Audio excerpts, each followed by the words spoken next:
Friends, आज है 5 जून 2025 और इस दिन जितनी भी इम्पोर्टेंट करंट अफेयर है उसमें से टॉप 10 करंट अफेयर आपके लिए छांट के लाया हूँ। फ्रेंड्स, मैं हमेशा बोलता हूँ लिमिटेड लीजिए बट सेलेक्टेड लीजिए। तो चलिए बिना टाइम गवाए आज की वीडियो स्टार्ट करते हैं। हमारा पहला क्वेश्चन है, केंद्र सरकार द्वारा हाल ही में कितनी फसलों के लिए एमएसपी जारी की गई है? तो सरकार ने अभी हाल ही में 14 फसलों के लिए एमएसपी जारी की है। अब एमएसपी की बात आई है तो चलिए इसके बारे में जान लेते हैं। फ्रेंड्स, एमएसपी का फुल फॉर्म होता है मिनिमम सपोर्टिंग प्राइस, जो आपको नोट कर लेना है। ये वह न्यूनतम मूल्य है जिस पर सरकार किसानों से फसल को खरीदती है। यह किसानों को घाटे से बचाने के लिए निर्धारित किया गया है। आपको बता दें फ्रेंड्स, सरकार हर साल हर फसल के लिए एक प्राइस फिक्स कर देती है जिससे नीची कीमत पर वह किसानों से फसल नहीं खरीद सकती। इसका प्रमुख उद्देश्य क्या है? किसानों को जो सेठ साहूकार हैं उनसे बचाना। सामान्यतः 23 फसलों के लिए यह एमएसपी जारी की जाती है और सबसे इंपॉर्टेंट चीज है, इसकी सिफारिश कौन करता है? सीएसएपी। सीएसएपी इसकी सिफारिश करती है और इसकी घोषणा किसके द्वारा की जाती है? सीसीईए द्वारा। ये आपको याद रखना है। अगला क्वेश्चन है, एन वेणु को किस कंपनी का प्रबंधक निदेशक नियुक्त किया गया है? तो फ्रेंड्स, यहाँ पर हिटाची इंडिया का प्रबंधक निदेशक किसको घोषित किया गया है? आपको याद रखना है एन वेणु को। अगला क्वेश्चन है हमारा, भारत की पहली विस्टाडोम जंगल सफारी किस राज्य में शुरू की गई है? तो आपको यहाँ पर सही आंसर टिक करना है उत्तर प्रदेश। उत्तर प्रदेश में भारत की पहली जंगल सफारी विस्टाडोम जंगल सफारी, ये जरूर याद रखना, इसको जारी किया गया है। अब बात आई है उत्तर प्रदेश की, तो उत्तर प्रदेश के बारे में भी जान लेना जरूरी है। जैसे कि आपको पता ही होगा, उत्तर प्रदेश की राजधानी लखनऊ है और यहाँ पर देश की लगभग 16% आबादी निवास करती है। मुख्य नदियां गंगा, यमुना, सरयू, घाघरा, गोमती। प्रसिद्ध स्थल ताजमहल, काशी विश्वनाथ मंदिर, अयोध्या, मथुरा। अर्थव्यवस्था की बात करें तो कृषि आधारित अर्थव्यवस्था है। यहाँ की मुख्य फसलों में गेहूं, चावल, गन्ना सम्मिलित है। प्रमुख भाषाओं की बात करें तो अवधी, भोजपुरी, ब्रिज, ऐसी बोलियां यहाँ पर बोली जाती हैं। 26 जनवरी 1950 को उत्तर प्रदेश राज्य के रूप में सामने आया और अंग्रेजों के टाइम पे इसको क्या बोला जाता था? आपको ये जरूर याद रखना है, यूनाइटेड प्रोविंस। इंपॉर्टेंट क्वेश्चन है ये। प्रतीक चिन्ह में 2 मछलियां, एक धनुष और एक तीर आता है। यूपी के छात्रों के लिए ज्यादा इंपॉर्टेंट है।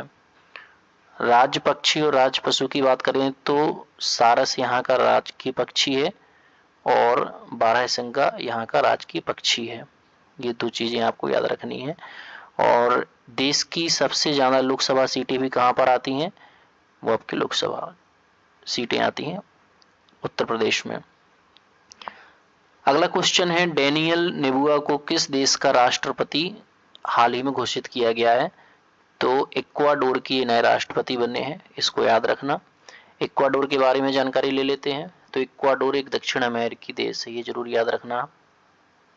इक्वाडोर एक दक्षिण अमेरिकी देश है और सबसे इंपॉर्टेंट चीज, इक्वाडोर भूमध्य रेखा पर स्थित है। इसकी राजधानी है क्वेटो, जो दुनिया की सबसे ऊंची राजधानी है। यहाँ पर अमेरिकी डॉलर चलता है।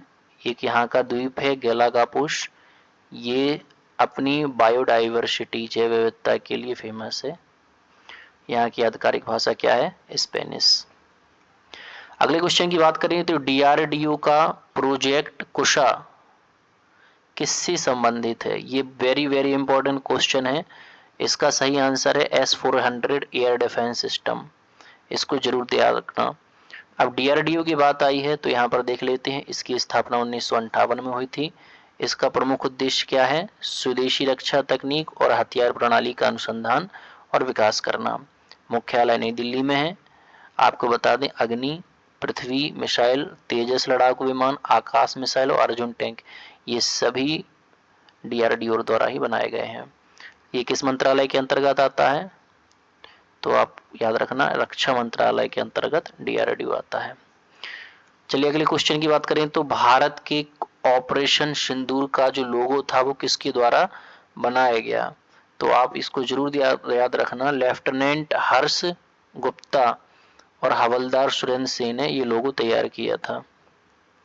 अगले क्वेश्चन की बात करें तो ताजा आंकड़ों के अनुसार 2024-25 में भारत को कितनी एफडीआई प्राप्त हुई है? यहाँ पर एफ करना है आपको। फ्रेंड्स, एफडीआई का फुल फॉर्म होता है फॉरेन डायरेक्ट इन्वेस्टमेंट, और इस साल भारत को लगभग 81.04 बिलियन फॉरेन डायरेक्ट इन्वेस्टमेंट प्राप्त हुई है। अगले क्वेश्चन की बात करें तो वर्ल्ड हंगर डे किस दिवस मनाया गया इस साल? तो 28 मई को हर साल वर्ल्ड हंगर डे मनाया जाता है। इसकी बात करें तो 28 मई को प्रति साल ये मनाया जाता है। इस साल की थीम जो ज़्यादा इम्पोर्टेंट है वो है शोइंग रेजिलियंस, इसको याद रखना। 2011 से द हंगर प्रोजेक्ट के नाम से इसको चलाया जा रहा है।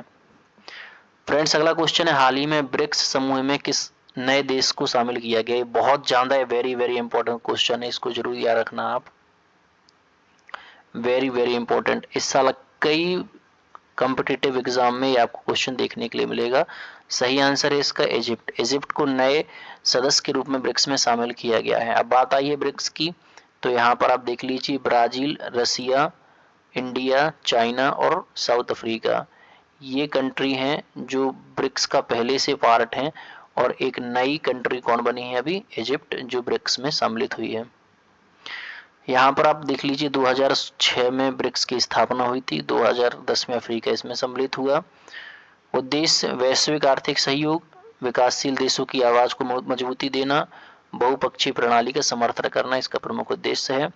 2004 में न्यू डेवलपमेंट बैंक के नाम से इसने अपनी बैंक स्थापित की। मुख्यालय कहाँ है इसका? संघाई में। ब्रिक्स देश दुनिया की लगभग 40% आबादी को समाहित करता है और विश्व जीडीपी का 25% हिस्सा भी है। अगले क्वेश्चन की बात करें तो किस संस्था ने एआई मिशन लॉन्च किया है? तो आपको याद रखना है इलेक्ट्रॉनिक और आईटी मंत्रालय द्वारा ये जारी किया गया है। तो फ्रेंड्स, दूर करना है। आज के लिए आपका क्वेश्चन है, इंडिया में कितने स्टेट हैं और कितनी यूनियन टेरिटरी? क्योंकि बीते साल में बहुत ज़्यादा चेंजेस देखने के लिए मिले हैं, आपको कमेंट में जरूर लिखना है। तो चलिए आज की वीडियो यहीं तक।